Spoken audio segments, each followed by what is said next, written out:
Good morning on day 153. I'm in Packwood, which is where I stayed last night. I managed to get a room here at the Hotel Packwood, which is pretty awesome. Pretty cheap, very sweet, very like cozy and comfortable. And so it's first thing in the morning and I'm awake, so I'm gonna go find some breakfast. So I'm almost back on trail. Hold on, I'm gonna let this loud truck pass. Okay, so I am almost back on trail. I made it back to the highway where I originally got off trail. And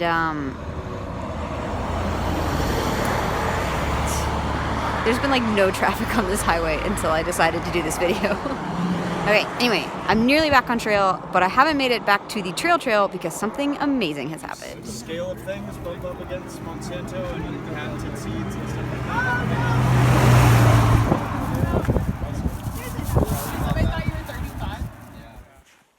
Okay, so I'm officially back on trail. Not the PCT yet, but I've got maybe, I don't know, a few miles more of the fire closure detour to do. This trail is so steep, so I'm just walking really slowly up this hill so as not to be like ridiculously out of breath. Also, I'm finding that my pack, and part of it is because of the hill, but it seems really heavy. I did my resupply in a bit of a hurry today because I knew there was a ride that was going to be available, and so I resupplied really quickly. And it's meant to be 5 days worth of food, but the way this feels right now, I feel like it could get me to Canada. I think I just made a few mistakes in judgment. So, and also I'm climbing up some of the steepest trail that I've walked up the entire trip, so that makes the pack feel heavy. But yeah, had a really nice day in Packwood. Hung around in town for a little bit this morning, and then got back to the trailhead, and there was some wonderful trail magic. So actually some family members of one of the other hikers, so incredibly grateful to Glenn and Kimala for their sweet trail magic. It was they have a farm, and so all of the stuff they were sharing was basically stuff from their farm, fresh fruits and vegetables and just lovely stuff. So that was pretty awesome. I'm gonna at least get myself back to the PCT today. I'll be so happy to be back on the PCT, and then we'll see from there if I do any more miles. But I'm gonna focus on walking and breathing now. Can you see how steep this is? I don't know if the video really conveys it. It's steep.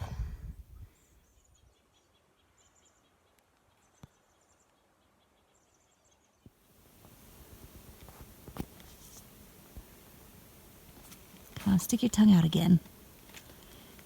He was doing really cool things where he was like slowly eating with his tongue, like picking up little bugs and stuff. I guess he's camera shy though. Yay! It's like I'm back home. Woo woo! Good morning on day 154. Today makes 5 months since I started this journey at the southern terminus, so that's a long time. It's pretty cool to be where I am now after that all that time.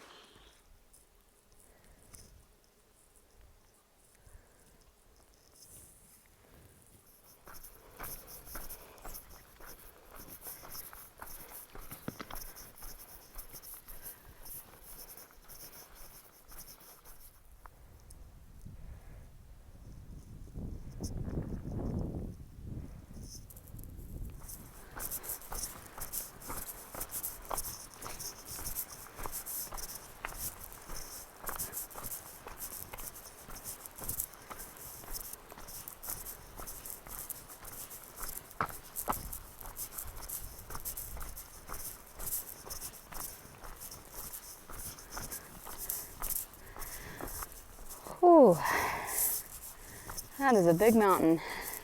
This is Rainier that we're looking at right now. And I think here or somewhere soon I actually do enter into the Rainier National Park. So,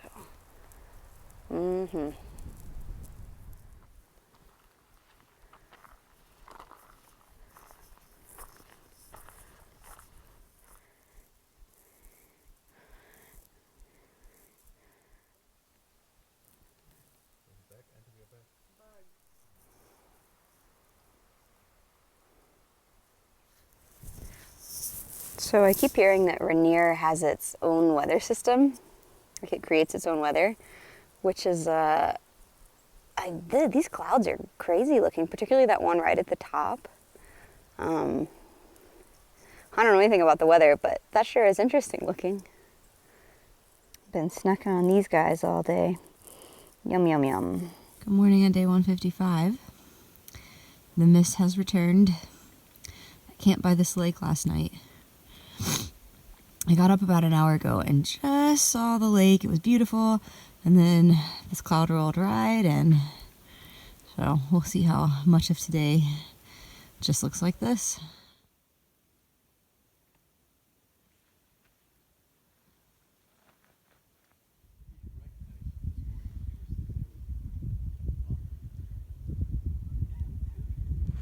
So something awesome has just happened. I was walking down the trail and I come around a corner and there's a hiker sitting there taking a break, and he says to me, "Have you heard the good news?" And as soon as he said it, I knew. I don't know how I knew, but I'm like, "No, what's the good news?" And he says, "The northern terminus is reopening tomorrow." I'm like, "What? That's awesome!" Oh, and I'm so excited. And it's so weird because I was just thinking about it this morning.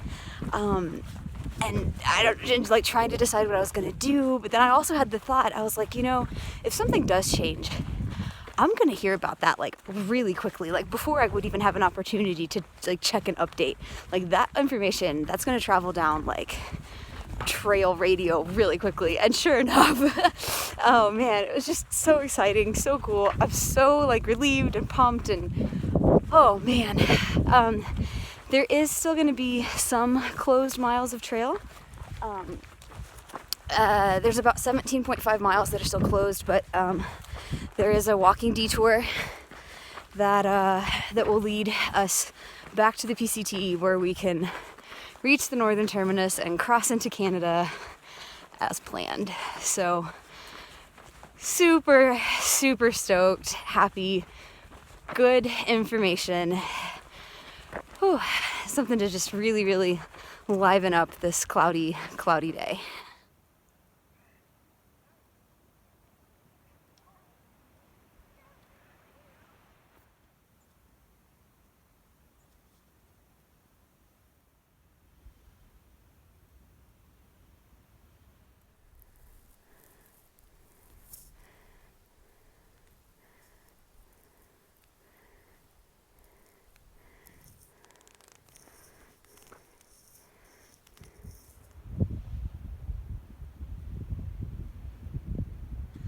Good morning on day 156.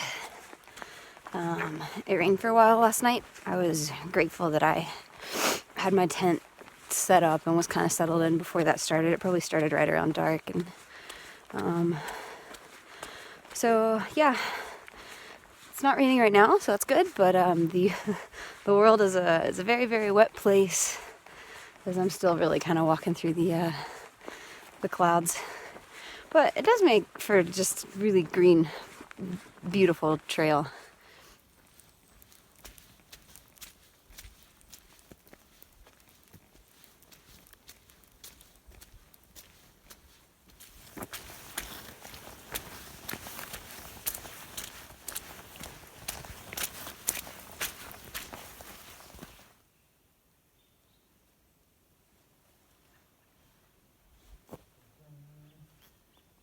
Get it with the door shut?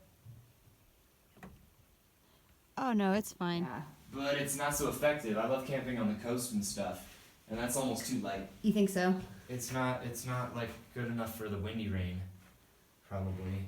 Yeah, I have a Big Agnes Fly Creek, and I'm about tired of that thing. Why?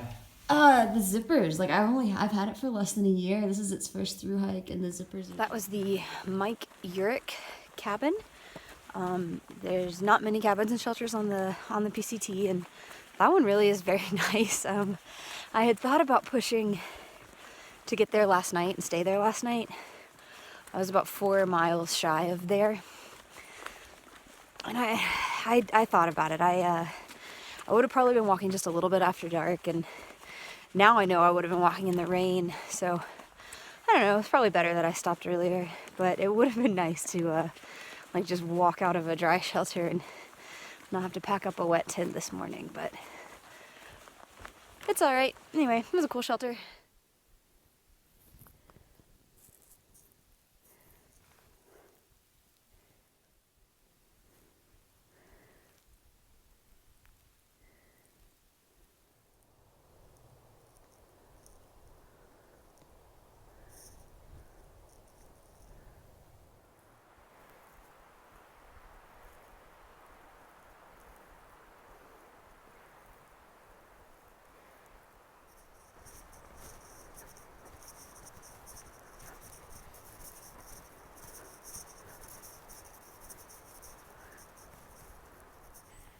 Good morning on day 156 or 7. So I came down the trail last night and saw that sign I just showed you. Actually, a little half mile before here, there was a sign that was like, "Come to Tacoma Pass for some trail magic." So I go blitzing down the hill and got here in time to hang out with some other hikers and have a hot drink, and it was really, really nice. So I stayed there, which I wasn't planning on going any further anyway, so it worked out. And so I've been hanging around this morning, having a cup of coffee, and I guess I'm going to hit the trail here soon. But made for a very nice evening last night and start to this morning. I just tried to picture any of you talking quietly. Much thanks to Not Phil's dad for the awesome trail magic and for the sweet, encouraging signs. I think this might be the biggest slug I've ever seen. Can you tell he's moving? Probably not, but he actually is slugging along. So, these trekking poles might be more trouble than they're worth, because I routinely leave them behind, which is what just happened. I left them at the Trail Magic. I walked almost a mile up the big steep hill, realized I left them, paused for a moment and tried to decide what they were actually worth to me. I'm not 100% sure they were worth the extra 1.6 I'm now doing. Oop. But I did run down the big hill, which was kind of fun because I'm not really a runner, but I haven't run in months. And I discovered I have all these new muscles for running, which is really cool.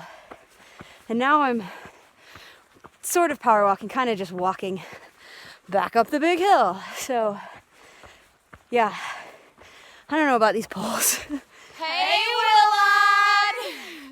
So there are several hikers out here who document their adventures on video and post them online. And so that was Bean Dip and Moonshine and their mom, who's come out to join them for the last bit of the hike. And so that was just a shout out. I know their channel, if you want to check them out, is called Bean Dip Hikes. So they post videos as well, and you can check them out if you want. But that little clip was just a shout out to a particular viewer who seems to follow several of us and notices when we show up in each other's videos. Another fun little tidbit about those two girls is that I actually started the same day as them. So they were among the first people that I met this entire trip. And we haven't really been around each other for most of the 5 months that we've been out here. So it's kind of cool to run into them again and realize that we're actually going to finish at around the same time. So pretty neat.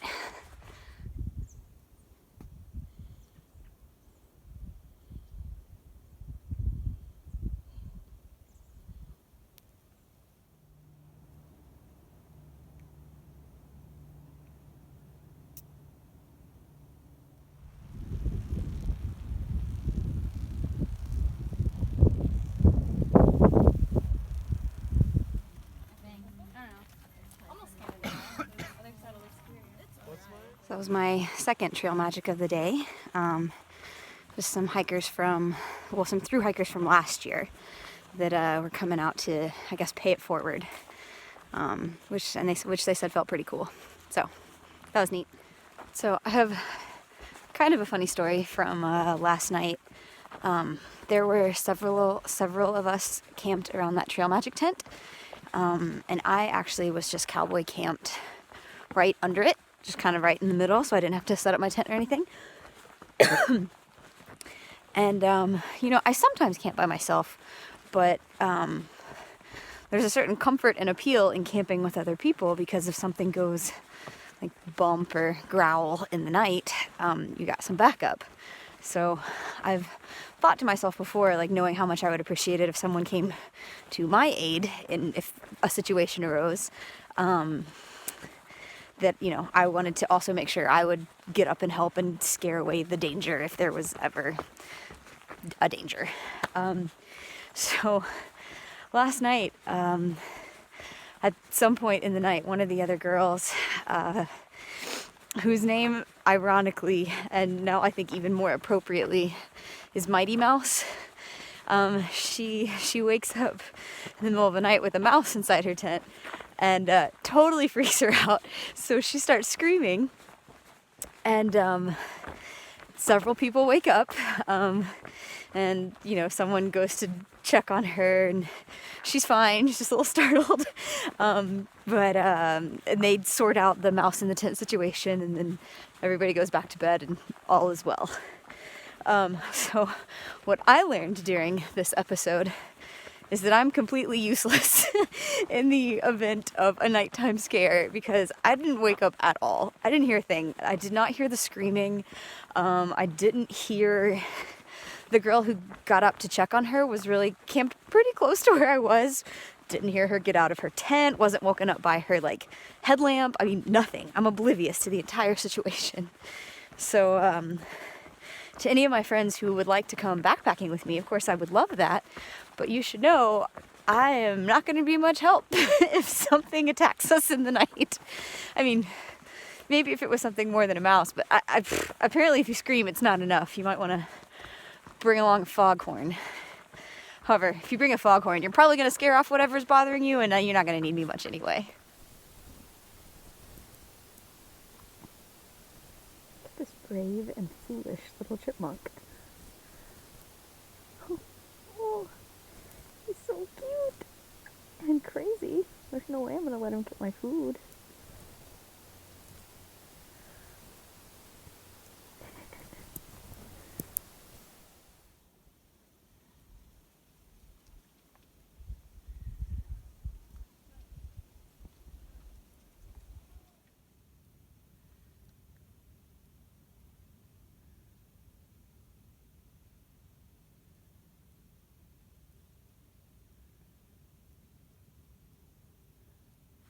Good morning on day 158. I'm headed into Snoqualmie Pass today, which is my next town stop. I'm probably about 8-ish miles away. I had originally planned on camping a little closer than that and having 5 or fewer to do this morning, but that's just not how it worked out. Oh well. That foot that I kind of too early called miraculously healed, it's not healed. It just has good and bad days. And it has not had a day as bad as the day at Timberline Lodge. But yeah, there's been some days that it's just not very happy. So, oh well. Yesterday was kind of like that. I stopped early because I was just kind of hurting and didn't really feel like going any further. So anyway, but excited to get into town and hit up the coffee shop.